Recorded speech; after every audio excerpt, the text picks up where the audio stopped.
Hello guys! Welcome back to my YouTube channel, and for today's video ay kakain tayo ng lunch. So, meron po akong nilutong meatloaf with egg. So, ito yung ulam natin, or ito yung lunch natin today.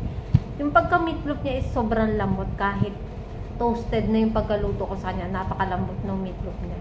Siguro local. Okay naman yung lasa niya.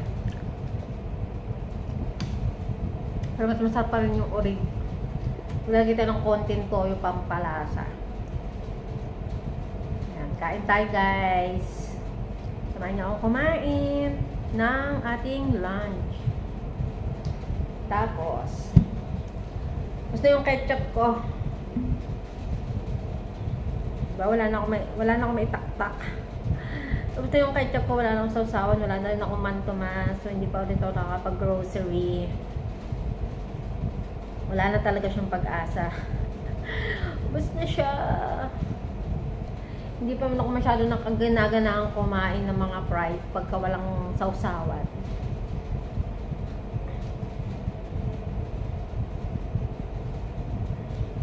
Try natin itao baka kasi may masaside pa tayo.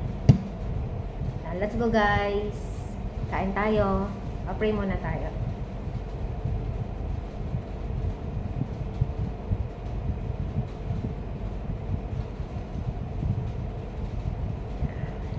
Po tayo ang ating lunch. Huwag nyo na po pasilin yung mga nasa likuran ko.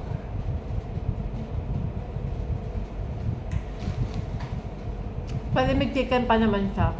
Kaya lang, hindi na talaga ako makakain ng manok. Hindi ko na siya manguya kasi umay na ako. So dito muna tayo sa itlog. Yung anak ng manok. Tsaka meatloaf.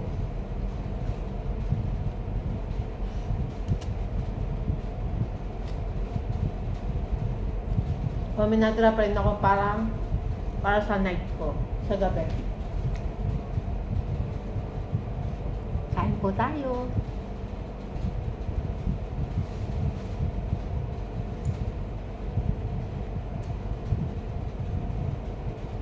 Ang dalawa kong kasama nakakain na sila kanina. Pinapauna ko silang kumain. Kasi pag kumakain sila, sobrang kalat ng kitchen. Hindi ako makakain pag masyado makalat yung kusina. Kaya pinapauna ko silang kumain. Kasi, babagal nilang kumilos. Kumbaga, pag magluluto sila, halimbawa, hindi mo na kailangan yung ginamit mo. Hindi kagad nila hugasan yan. Itatambak muna nila sa isang tabi. Ang gagawin nila, iipunin lang muna nila na iipunin, hugasin nila bago nila hugasan. Ganun. Kaya sobrang dumi lagi ng kitchen.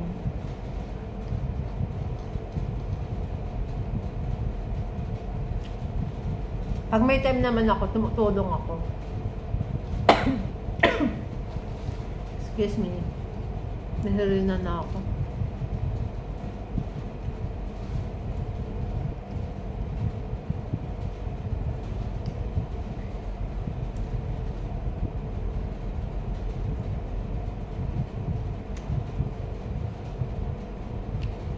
Kain po tayo.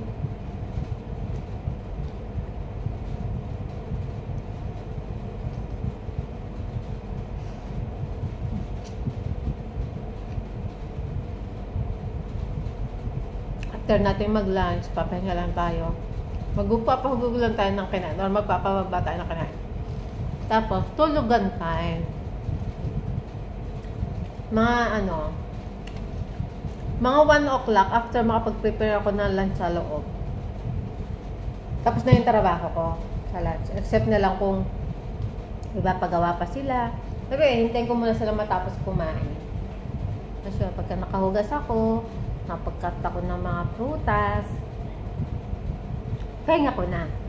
Tapos gigising na lang ako ng 5:30. Tapos 6:30, work na ulit ako sa gabi. Ayan, maglilinis ng konti ng bahay, magmamap, tapos plancha. After nun, wala na.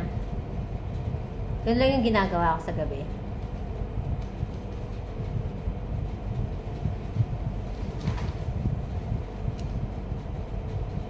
Okay lang gumising na maaga. Kasi mahaba naman yung pahinga ko sa tanghali. 1 o'clock or 1:30 hanggang 5:30. Pero na lang kung may gusto pa akong gawin, no? Yung mag-albas ako ng linis, gano'n.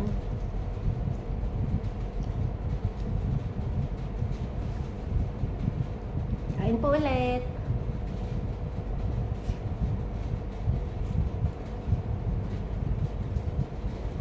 Sarap talagang kumain ng nakakamay.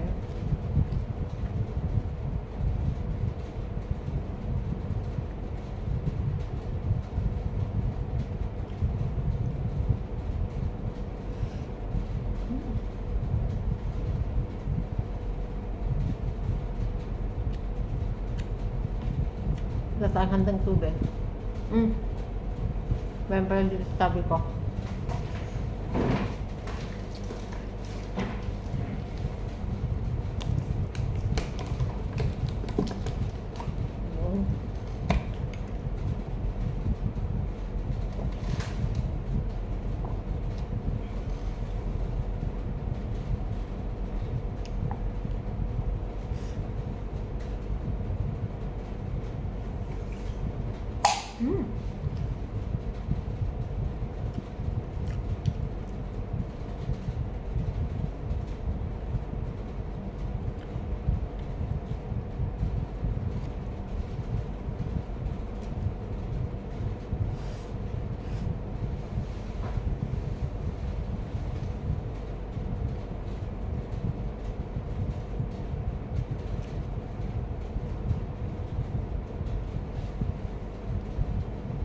Yung kinakain ng mga kasama ko, yung pagkain nila. Kasi may na-order sila dito ng pagkain nila. Kaya pag nagluluto, hindi ko gusto yung amoy, mabaho siya.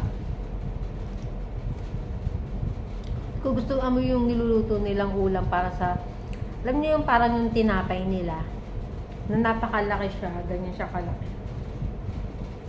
Ganun yung tinapay nila. Tapos, yung parang pinakapalaman is magluluto lang siya ng ng sibuyas, kamatis, sibuyas pala, maraming sibuyas. Tapos lalagyan niya lang ng maraming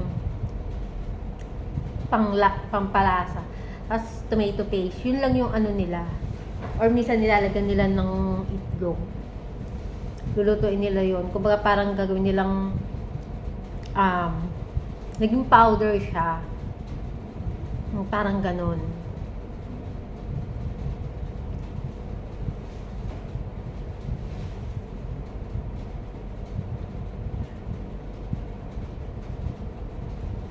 Busog na ako. Pero kailangan natin mabus yung kanin natin tsaka ulam kasi sayang. Naparami yung lagay ko ng kanin.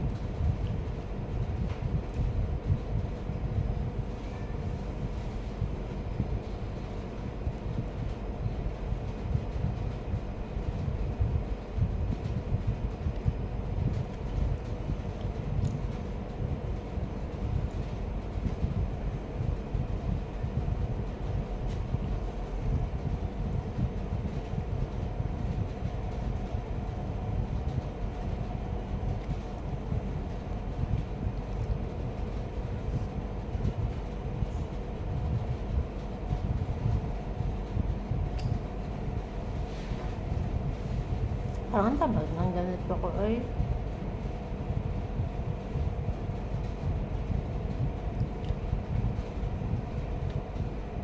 Hindi ko na malasahan yung ulam kasi walang sawsawa.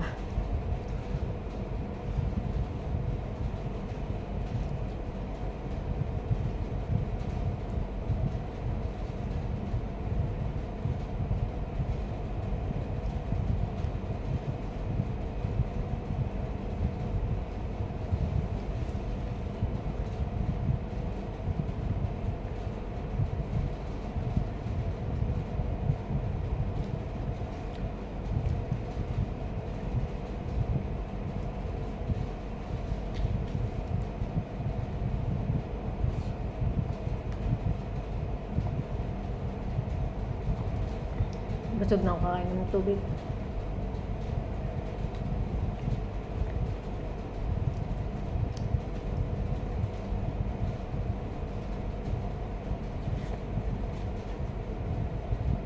Guys, isang subo na lang, hindi ko na sa malisubo kasi sobrang full na ako. Ako kasi, gusto ko pag kumakain ako, hindi kagad ako minom ng tubig kasi madali ako mabusog. Since naluugan ako kanina, agad-agad. Kailangan ko uminom kagad din ng tubig. Yan, nabusog na ako. Ito rin naubos yung kanin ko. Last.